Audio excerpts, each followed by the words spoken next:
आज शहीद दिवस के अवसर पर भारत के उन वीर सपूतों को सत सत नमन, जिन्होंने भारत माता की रक्षा के लिए, भारत माता की आज़ादी के लिए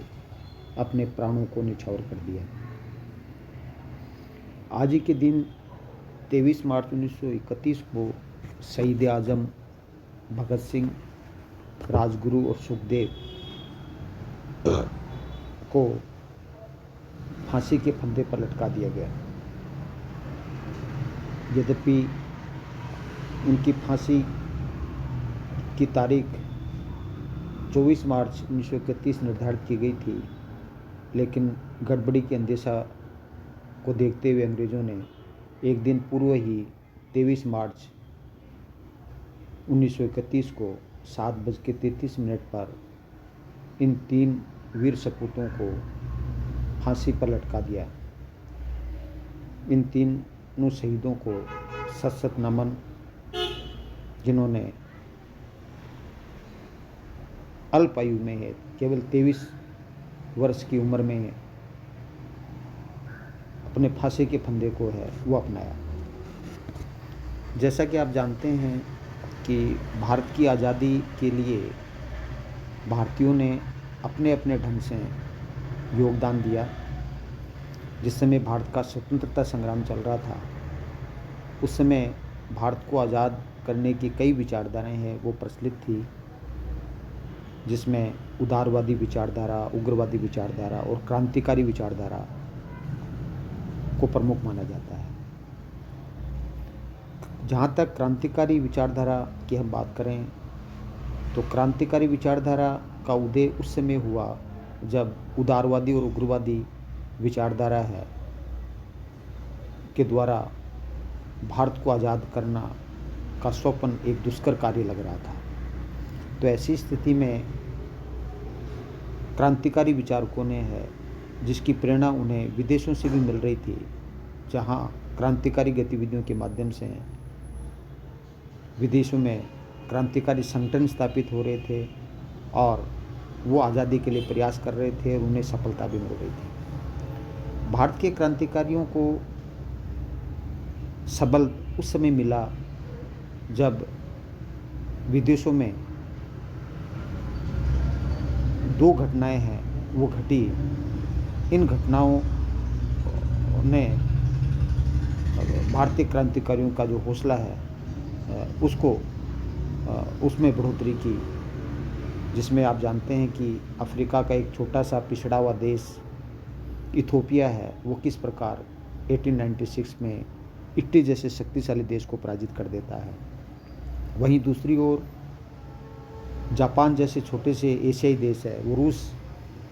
जैसे शक्तिशाली देश को पराजित कर देता है। तो इन दो घटनाओं से प्रेरित होकर के भारतीय क्रांतिकारियों ने भी है वो इस क्रांतिकारी संगठनों के माध्यम से या क्रांतिकारी विचारधाराओं के माध्यम से भारत को आज़ाद करने का स्वप्न देखने लगे, और इसके लिए उन्होंने भी भारत के अंदर कुछ क्रांतिकारी संगठन स्थापित किए। इन क्रांतिकारियों ने भारत में जिन क्रांतिकारी संगठनों की स्थापना की, उसमें राम प्रसाद बिस्मिल के द्वारा स्थापित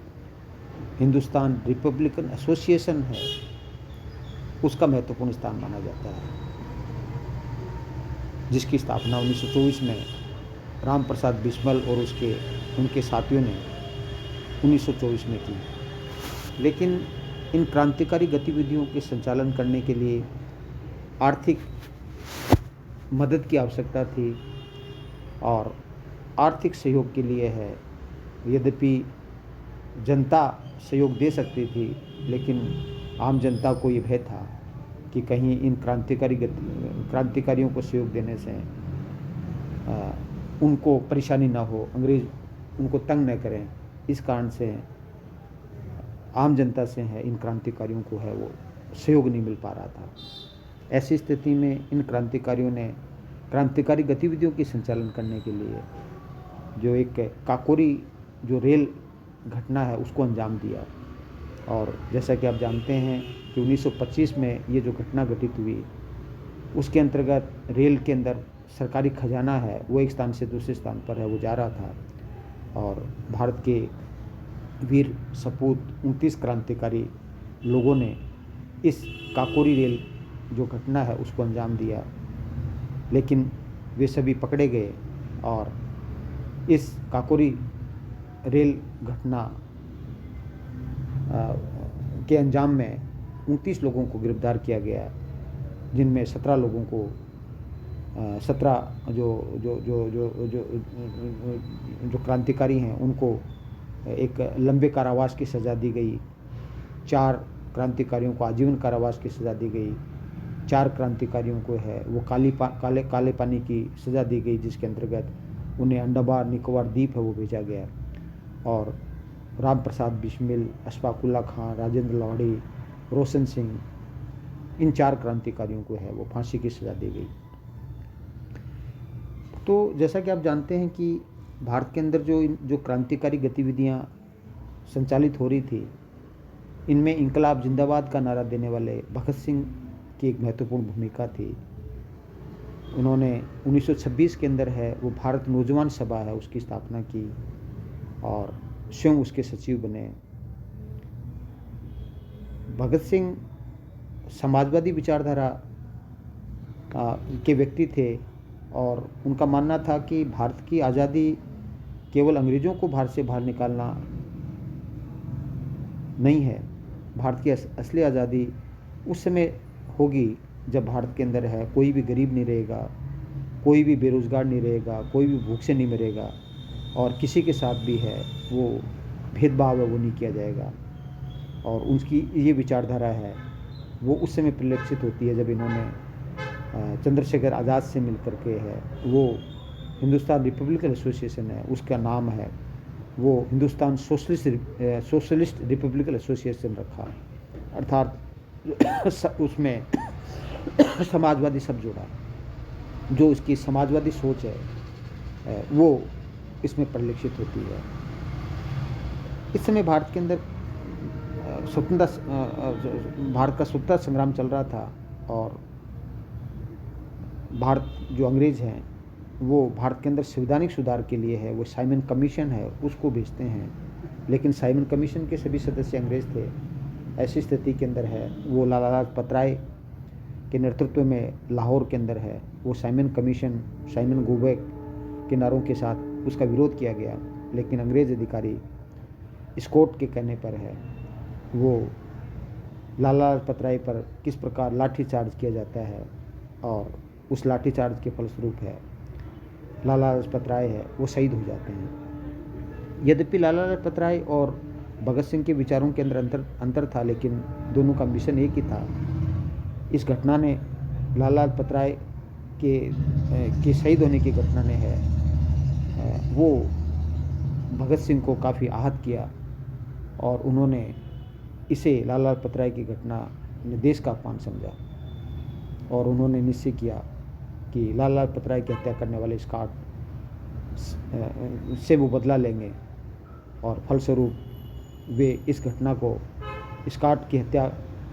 की योजना बनाते हैं, लेकिन स्कॉट के स्थान पर है एक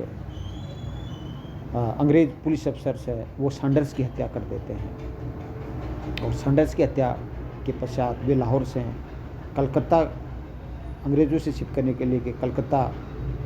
के लिए रवाना होते हैं, और लाहौर से कलकत्ता पहुंचाने में दुर्गा भाभी है उसका महत्वपूर्ण योगदान माना जाता है, जिन्होंने भगत सिंह की पत्नी बनकर के, एक छद्म पत्नी बनकर के है उन्हें कलकत्ता तक पहुंचाया। इस अवसर पर वीरांगना, भारत की वीरांगना दुर्गा भाभी को भी सत सत नमन। इसके पश्चात 1929 में जैसा कि जानते हैं कि ब्रिटिश सरकार है वो अपनी हरकतों से बाज नहीं आती है, और वह जो केंद्रीय असेंबली है उसमें वो एक पब्लिक सेफ्टी बिल और ट्रेड डिस्प्यूट बिल है वो केंद्रीय असेंबली में पास करवाना चाहती थी, और अंग्रेज़ी सरकार का ये मानना था कि वे अब लोगों की सुरक्षा के लिए ये बिल ला रहे हैं, लेकिन इसके पीछे मंशा उनकी भारत की क्रांतिकारी गतिविधियों का दमन करना था। तो इन बिलों का विरोध भगत सिंह और उनकी साथी बटुकेश्वर दत्त है वो उनका विरोध करना चाहते थे, और इसके लिए उनका मानना था कि गूंगी और बहरी सरकार उनकी आवाज़ को इस तरह से नहीं सुनेगी, इसलिए उन्होंने एक तरह से बम के द्वारा है, केंद्रीय असेंबली के अंदर है वो बम के द्वारा उनको ये याद दिलाना चाह रहे थे कि आप ये अन्यायपूर्ण कदम है वो उठा रहे हैं। उनकी मंशा है वो किसी को मारना नहीं था, इसलिए बम है उन्होंने ऐसे स्थान पर फेंका जहाँ कोई आहत नहीं हुआ। लेकिन इस अवसर पर है या इस समय है जब बम डालते समय है वो भगत सिंह और उनके साथियों को है वो गिरफ्तार कर लिया गया, और गिरफ्तार करने के पश्चात इन पर मुकदमा चलाया गया और इन्हें सैंडर्स हत्या का दोषी पाया गया, और सैंडर्स हत्या के दोषी पाने पर इन्हें फांसी की सज़ा है, इन्हें और इनके साथी राजगुरु सुखदेव को फांसी की सज़ा है वो सुनाई गई। फांसी की सज़ा से पूर्व इन्हें जेल में रखा गया। तो जेल में जो अन्यायपूर्ण कार्य किए जा रहे थे, जेल कैदियों के साथ जो भेदभाव किया जा रहा था, उन्हें पढ़ने के लिए अखबार वगैरह है, पुस्तिकाएं हैं वो उपलब्ध नहीं कराई जा रही थी, खाने में भेदभाव किया जा रहा था, तो इसके विरुद्ध है उन्होंने 64 दिन की है वो हड़ताल की, और उनकी हड़ताल के फलस्वरूप ही है वो किस तरह से है वो कैदियों को है उनके अधिकार मिले, जो कि भगत सिंह का एक महत्वपूर्ण योगदान है वो माना जाता है। जैसा कि आप जानते हैं कि भगत सिंह राजगुरु सुखदेव की फांसी की तारीख है वो 24 मार्च 1931 निर्धारित की गई थी, लेकिन अनहोनी के अंदेशा को देखते हुए है अंग्रेज़ों ने इन्हें एक दिन पूर्व ही 23 मार्च की शाम को 7:33 पर है वो फांसी की सज़ा है या फांसी पर लटका दिया गया। जब इन्हें फांसी के लिए बुलाया गया तब अंतिम समय में भी वे लेनिन क्रांतिकारी है उनकी पुस्तक का अध्ययन कर रहे थे, और इस समय जब इन्हें बुलाया गया तो उन्होंने कहा कि एक क्रांतिकारी दूसरे क्रांतिकारी से मिल रहे हैं, अर्थात अपने जीवन के अंतिम समय तक है वो क्रांतिकारी सोच है वो उनमें विद्यमान है वो रही। तो इस अवसर पर हमें एक तरह से हम ये कह सकते हैं कि इस छोटी सी आयु में इन्होंने भारत माता के लिए है, भारत की आज़ादी के लिए है अपने प्राणों का निछावर कर दिया। शहीद आज़म भगत सिंह जैसा कि आप जानते हैं कि वे एक अच्छे परिवार से, समृद्ध परिवार से थे, चाहते थे तो वो अपना एक आरामपूर्ण जीवन है वो व्यतीत कर सकते थे, सुखपूर्ण जीवन व्यतीत कर सकते थे, लेकिन उन्होंने संघर्ष का रास्ता अपनाया। तो आज भी उनके जो विचार हैं, आज भी वे युवाओं की प्रेरणा स्रोत हैं,